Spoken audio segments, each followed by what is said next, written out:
Hakika miaka 5 imepita, imeingia kama mchezo, kama upepo tu, ya matangazo ya idhaa ya Kiswahili ya BBC kwa njia ya televisheni. Matangazo ambayo yamekuwa yakipendwa sana na watu. Najivunia kuwemo katika kundi au jopo lililoanzisha matangazo haya ya idhaa ya Kiswahili ya televisheni. Kikubwa ambacho sitaweza kukisahau, kutoka katika utangazaji wa radio kuingia katika utangazaji wa televisheni ilikuwa ni changamoto kubwa sana. Mafunzo yalikuwa ni mazito kila siku, na kufanya mazoezi hadi kitu kikakaa sawa na tukaweza kutoa taarifa ya habari ambayo ilikuwa ikiwavutia watu wengi sana. Taarifa ya habari, na sehemu yangu mimi kubwa zaidi ilikuwa ya upande wa michezo.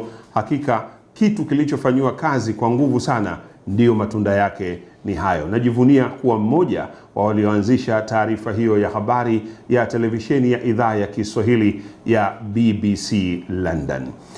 Kitu kingine ambacho sitaweza kukisahau ni kuanzisha vile tulikuwa kule tunaita na hatimaye, huku tunaita vibwagizo, vinavutia. Na umuhimu wake vitu hivi, mwisho wa taarifa ya habari umemlisha mtu vitu vizito tangu taarifa ya habari inaanza, lakini mwisho unampozesha kidogo na kitu ili aweze kucheka au kutabasamu au kushangaa, halafu ile taarifa ya habari inakuwa inakaa kichwani kabisa.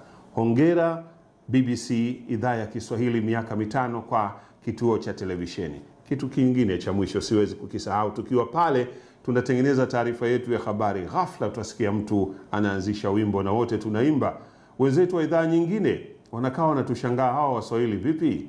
La la la la la la la la la la la la la la la la la la. Hongera BBC idhaa ya Kiswahili television. Shairi moja la zamani: embe mbichi ukakasi, embe mbichi ukakasi, embe mbichi ukakasi, embe mbichi ukakasi, embe mbichi ukakasi, embe mbichi ukakasi, embe mbichi ukakasi, embe mbichi ukakasi. Tia chumvi.